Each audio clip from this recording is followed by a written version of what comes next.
মুসলমান বাবারা, যুবক বাবারা, আমার পর্দার মা বোনেরা, আসিয়া আলাইহিস সালাতু ওয়াস সালাম কিয়ামতের ময়দানে উঠবে, তুমি আমিও কিয়ামতের ময়দানে উঠবো। সুমাইয়া রাদিয়াল্লাহু তাআলা কিয়ামতের ময়দানে উঠবে, তুমি আমিও কিয়ামতের ময়দানে উঠবো। বেলাল হাবশিও কিয়ামতের ময়দানে উঠবে, তুমি আমিও কিয়ামতের ময়দানে উঠবো। সুহায়ব কিয়ামতের ময়দানে উঠবে, তুমি আমিও কিয়ামতের ময়দানে উঠবো।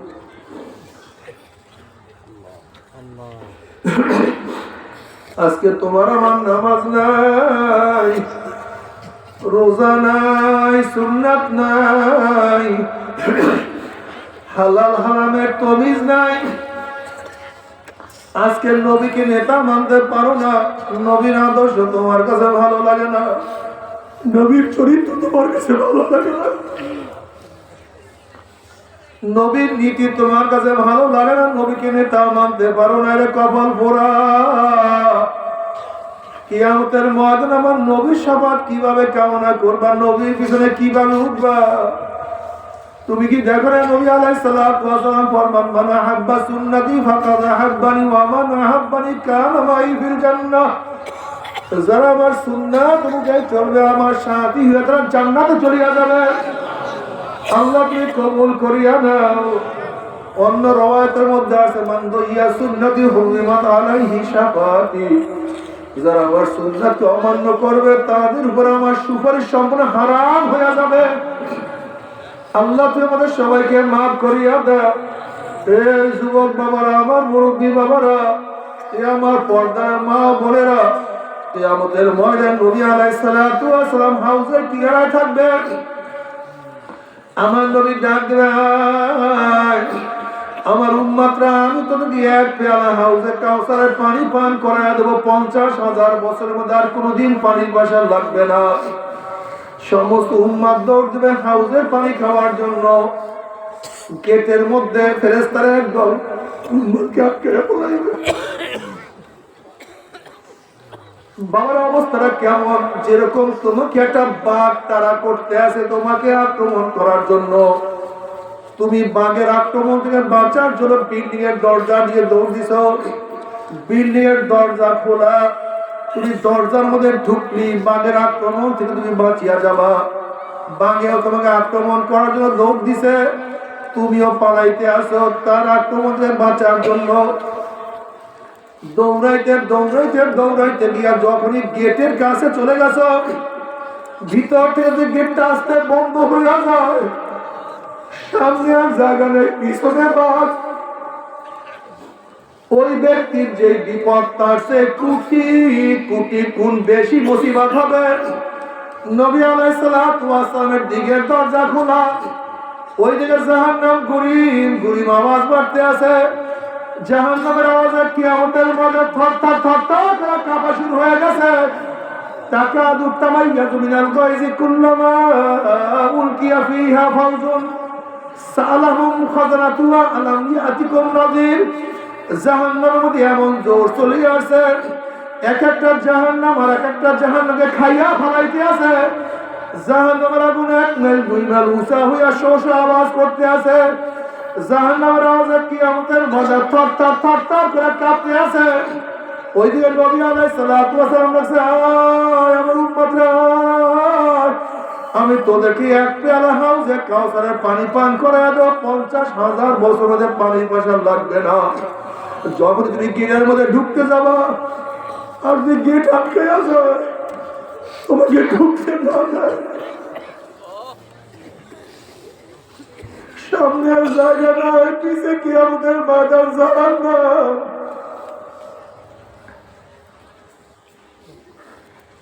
ওই সমস্ত নাফরমানরা বলবে, ইয়া নবী আল্লাহ, ইয়া রাসূলুল্লাহ, আপনি আমাদেরকে ডাকছেন কিন্তু ফেরেশতারা আমাদেরকে আসতে দেয় না। নবী আলাইহিস সালাতু ওয়াস সালাম বললেন, ফেরেশতারা সারিয়া দাও, আমার উম্মতকে আমি এক পেয়ালা হাউজে কাউসারের পানি পান করায় দেব। মান শারাবা ইয়াজমা বাদাও। বুখারীর মধ্যে রওয়ায়াত আছে, যেই ব্যক্তি এক পেয়ালা হাউজে কাউসারের পানি পান করবে, 50,000 বছরের মধ্যে আর কোনদিন পানি পয়সা লাগবে না। আমার উম্মতকে ছাড়িয়া দাও, আমি এক পেয়ালা হাউজে কাউসারের পানি পান করাইয়া দেব। কেন আটকাইয়া ফেলাইছো? তখন ফেরেশতারা বলবে, ইয়া নবী আল্লাহ, ইয়া রাসূল, আপনি তো জানেন না আপনি দুনিয়া থেকে বিদায় হওয়ার পরে কখন প্রথম নামাজ পড়তো না, এই কপাল পর রোজা রাখতো না, এই কপাল পর আপনার নিত্য আদর্শকে পছন্দ করতো না, এই কপাল পর আপনাকে নেতাও মানতো না, আপনার সুন্নাত অনুযায়ী চলতো না, ওরা তো দিনকে পরিবর্তন করিয়া ফেলাইছে। এই কথা শোনার সাথে সাথে নবীর কলিজার দাগ লাগিয়া যাবে। নবী আলাইহিস সালাতু ওয়াস সালাম সৌকান সৌকান সৌকান, দূর হ দূর হ দূর হ, তোরা আমার উম্মত না। ও আমার যুবক বাবারা, কে পরিচয় দেবে কিয়ামতের ময়দানে? ও আমার মুরব্বি, কে সুপারিশ করবে? ও আমার মা বোনেরা, কে সুপারিশ করবে? ও আমার মা বোনেরা, কে তোমাকে আমাকে হাউজে কাউসারে পানি পান করাইবে? কেউ না। আমার নবীকে কেন নেতা মানবা না? তোমার সে বড় বদনসিব কবর করা কেউ হইতে পারে না। তুমি কি দেখো না কিয়ামতের ময়দানে সমস্ত নবীরা বলবে নাফসি নাফসি, ওয়ায়াকুল ইব্রাহিম খলিলুল্লাহ নাফসি নাফসি, ঈসা রুহুল্লাহ নাফসি নাফসি, মুসা কালিমুল্লাহ নাফসি নাফসি, আদম সরুল্লাহ নাফসি নাফসি। সমস্ত নবীরা বলবে মাওলা আমাকে বাঁচাও আমাকে বাঁচাও। এই মুহূর্তে জনাবে মুহাম্মদ রাসূলুল্লাহ সাল্লাল্লাহু আলাইহি ওয়াসাল্লাম সিজদায় পড়ে বলবে, মাওলা তোমার ইজ্জত ও জালালের কসম খেয়ে বলতে আছি, আজকে ওই জাহান্নামের একটা উম্মতকেও খেয়ে ফেলায় আমি কিন্তু তোমার হাবিব জান্নাতের মধ্যে ঢুকবো না। এ কবল পড়ে আল্লাহর হাবিব কঠিন মুহূর্তে তোমাকে আমাকে ভুলবে না। সে আল্লাহর হাবিবের দাড়ির মধ্যে কেমনে পোষ লাগাও, কোন স্ত্রীর প্রেমে পড়িয়া, কোন বন্ধুর ধোকায় পড়িয়া, কোন সমাজের লজ্জায় পড়িয়া কিয়ামতের ময়দানে তোমার স্ত্রী তোমাকে সুপারিশ করবে না, তোমার বন্ধু তোমাকে সাহায্য করতে পারবে না, সমাজ তোমাকে কোনো উপকার করতে পারবে না। নবী আলাইহিস সালাতু ওয়াস সালাম তোমার পক্ষে আমার পক্ষে সুপারিশ না কোনো উপায় হবে না। কাজে আজকে মন কি বুঝরে মন, স্ত্রী বাজার হয় হোক, বন্ধু ধোকা দেয় দেয়, সমাজ লজ্জা পায় পাক, কিয়ামতের ময়দানে আল্লাহর হাবিবের কলিজা আমি ব্যথা দেব না। আল্লাহর হাবিবের সামনে যখন উঠবো, তার চেহারার দাড়ি দেখলে আমার চেহারার দাড়ি না থাকলে লজ্জায় মাথা নত হয়ে যাবে। কাজে কিয়ামতের ময়দানে আমি লজ্জিত হব না। আজকে থেকে দাড়ির মধ্যে আর পোষ মারবো না ইনশাআল্লাহ। কে কে নিয়াত করবো? নারে তাকবীর, নারে তাকবীর। আল্লাহ তুমি কবুল করিও না। নবী আলাইহিস সালাতু ওয়াস সালাম ফরমান, আল ফারকু বাইনাল আবদ ওয়াল কুফর তারকুস সালাত। মুমিন এবং কাফিরের মধ্যে পার্থক্য, মুমিন আল্লাহর সামনে দাঁড়ায়, বেঈমানরা আল্লাহর সামনে দাঁড়ায় না। মুমিন আল্লাহর সামনে নত হয়, রুকু দেয়, বেঈমানরা রুকু দেয় না। মুমিন আল্লাহর সামনে তার চার আঙ্গুল কপাল ঠেকাইয়া সিজদা করে, বেঈমানরা সিজদা করে না। এক কথায় মুমিন নামাজ পড়ে, বেঈমান নামাজ পড়ে না। আমি নিয়ত করব আজকে তুমি বেঈমান থাকবো না, আজকে তুমি বেঈমান থাকবো না, আমি আর নামাজ কাজা করব না ইনশাআল্লাহ। কে কে নিয়ত করব? নারে তাকবীর, নারে তাকবীর। আল্লাহ আমি আমার কাজ করলাম, তুমি তোমার কাজ করিও। আল্লাহ আল্লাহ আমি ওয়াদা করে গেলাম, তুমি আমল করার তৌফিক দাও। ও আমার নেশাগ্রস্ত বাবারা, বারবার তওবা করতেছে, হুজুর আর নেশা করবো না। বাবারে, আল্লাহ ওনাদের সোহবতে না থাকলে নেশা ছাড়তে পারবা না।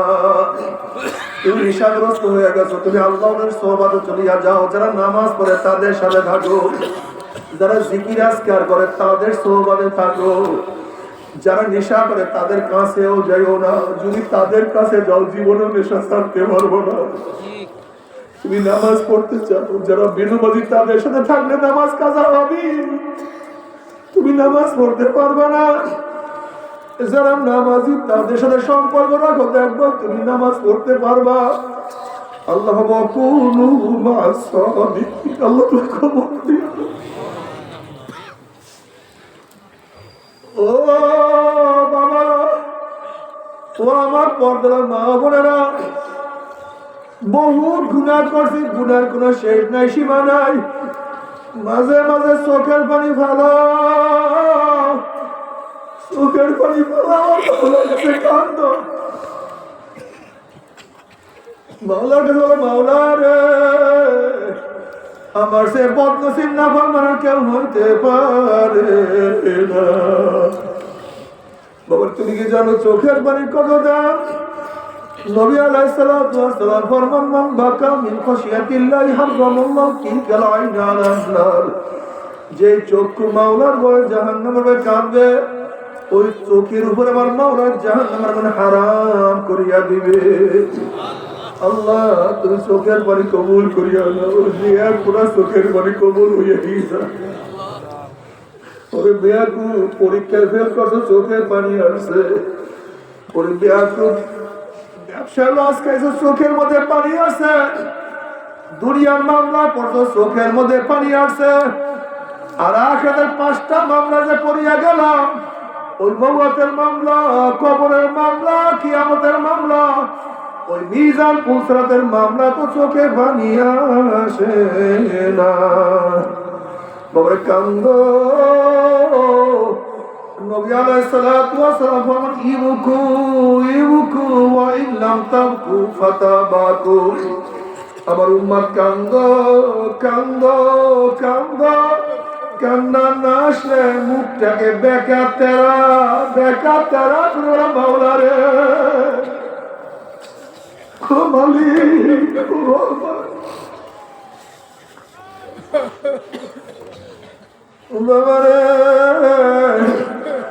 আমার মাওলার কাছে কান্না কি যে দামি, তুমি চিন্তাও করতে পারবা না। মাওলাকে রাজি খুশি করিয়া কিয়ামতের ময়দানে উঠতে পর আমার মাওলার জান্নাতের ব্যবস্থা করিয়া দিবে। আর তুই মাওলাকে রাজি খুশি না করিয়া কিয়ামতের ময়দানে উঠো, জাহান্নামের ফয়সালা হয়ে যাবে। জাহান্নামীদেরকে একটা পোশাক পরানো হবে, উলের কোনো পোশাক না, সুতির কোনো জামা না, রেশমি কাপড়ের কোনো পোশাক না। জাহান্নামীদের একটা আগুনের পোশাক পরায় দেওয়া হবে। ওই আগুনের পোশাক পরাবার পরে জাহান্নামী 2 হাত দিয়ে শুধু পড়বে আর চেষ্টা করবে, কিন্তু ব্যর্থ চেষ্টা, পোশাক ছেড়তে পারবে না। আগুনের পোশাক জাহান্নামীদের শরীরের চামড়া গোস্ত পুড়ে সব সরকার করিয়া ভালাইবে, সহ্য করতে পারবে না, মৃত্যু হবে না। তবে মুমিন মুসলমান বলতে সবাই মনে চায় গুনাহ থেকে ফিরিয়া নেক আমল করিয়া মাওলার জান্নাতে সবাই যাইতে মনে চায়। গুনাহ দিয়া মাওলার জাহান্নামের কাউরি কিন্তু যাইতে মনে চায় না। কিন্তু কেনই বা আমরা নেক আমল করতে পারি না, কেনই বা গুনার কাম ছাড়তে পারি না? এর মূল কারণ আপনার এবং আমার পিছনে নফস এবং শয়তান লাগিয়া রয়েছে। এই নফস এবং শয়তানকে ফেরার জন্য যে কোনো একজন হক্কানি আল্লাহর ওলির হাতে হাত দিতে হবে রে বাবা। খবরদার, বর্তমান জামানায় পীর মুরিদের নামে ভেজাল, ব্যবসা, দলাদলি, হিংসা, হাসাদে পরিণত হয়ে গেছে। সমস্ত আল্লাহর ওলির একমত, যেই পীরের 5 জন মুরিদের মধ্যে কমপক্ষে 3 জনকে দেখবা আলহামদুলিল্লাহ সুন্নাত মাহফিল আমল আকলাক মজবুত হয়ে যাইতে আছে, গুনার কাম ছাড়তে আছে, নেকের আমল ধরতে আছে, কলব নরম হইয়া চোখে পানি আসতে আছে। বিরিক্ষতর নাম কি, ফলের পরিচয় আমি চরমনাই বুঝি না। চরমনের দাওয়াত প্রশংসা প্রচার করার জন্য আসি রে বাবা। চরমনাই যাওয়ার তোমার কোনো দরকার নাই, কোনো দরকার নাই, কোনো দরকার নাই। তুমি যার কাছে গিয়া পারো গুনার কাম সারো, নেকের আমল ধরো, কলম নরম করিয়া চোখে পানি নিয়ে মাওলার কবরে যাইও। যেরকম দুনিয়ার ঘরে আগুন লাগলে পানি সারানি বলা যায় না, শীত তকরূপ তোমার এবং আমার গুনাহ দ্বারা যে জাহান্নামের আগুন জ্বলিয়া রইছে, চোখের পানি ও তার জাহান্নামের আগুন নিবানো সম্ভব না। আমার জন্য দোয়া চাই, আমিও দোয়া করি, সবাই সবার প্রাণ খুলিয়া দোয়া করো যেন কিয়ামতের ময়দানে গলাগলি বাঁধিয়া একসাথে জান্নাতে যাওয়ার তৌফিক দিয়া দেয়।